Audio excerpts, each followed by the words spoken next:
Hello, everyone. My name is Mike Adamovich, and today I will be summarizing part one of Charles Duhigg's The Power of Habit.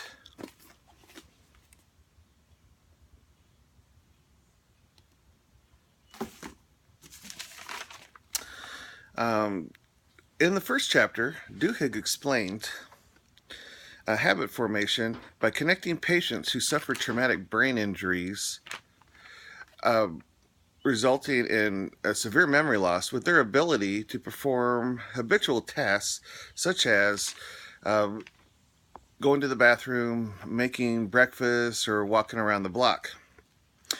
What was interesting about these patients was while they could not point out where the kitchen or the bathroom or the front door was in their house on a simplified map, uh, they could navigate and perform simple tasks associated with these areas of the house without any trouble, confusion, or getting lost. Duhigg pointed out that a portion of the brain called the basal ganglia is responsible for performing habitual tasks. Researchers from MIT performed studies on rats and noticed that this basal ganglia area was the most active when rats were challenged to perform a three-step task referred to as the habit loop. Um, these three parts are the cue, which is a trigger that tells your brain to go into automatic mode and which habit to use. The routine, which can be physical, mental, or emotional. And then the reward, which helps the brain figure out if this particular part was worth performing for in the future. For example, a common morning ritual is eating breakfast. The cue could be the morning alarm.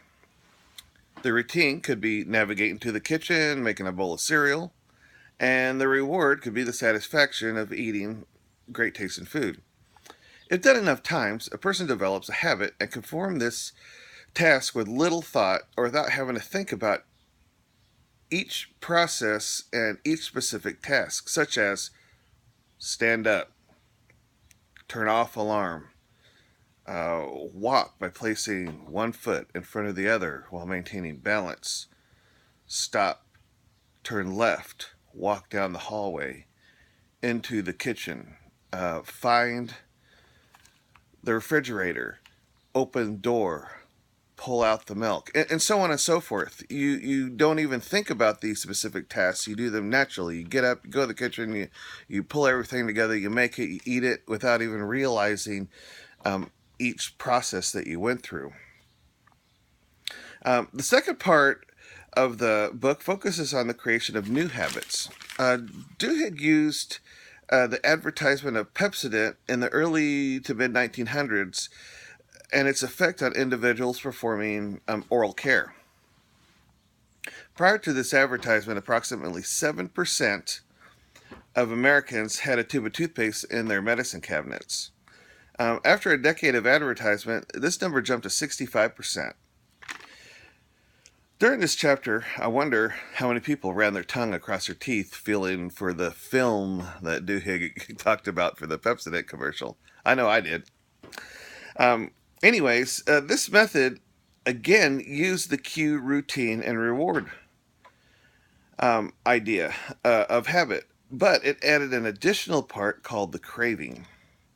This craving for Pepsodent came from the minty flavored chemicals that cause the tingly cool sensation in the oral cavity that the brain associated with clean teeth.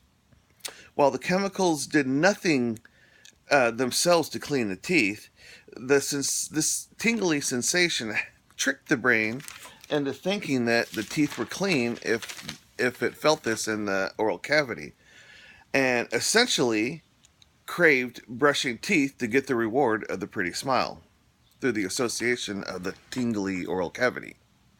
To apply this concept to maybe a stagnant couch potato type patient that's possibly eager to make a life change, an exercise program could be developed that they perform in the morning. The cue could be the morning alarm. They get up. The routine could be doing 30 minutes on the elliptical machine, or a 30-minute full body workout of some sort, through a video. There's several out there these days.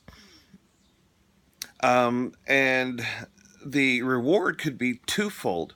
One, well, they feel better, physically, because they're stronger and getting healthier, and they have a sense of accomplishment after doing the workout each day. But a fourth step of the brain developing a craving comes in for the endorphin rush that happens during the workout. As the brain will crave the endorphin rush again and again, you're most likely to develop an exercise habit. Much like how the brain of a cigarette smoker craves the nicotine produced from the burning cigarette. When done enough times, it doesn't necessarily crave the smoking of the cigarette, other than the nicotine it gets from it. And these are how habits are developed if you don't have them. This concludes my summary of Charles Duhigg's The Power of Habit, Part 1. I hope you all enjoyed this.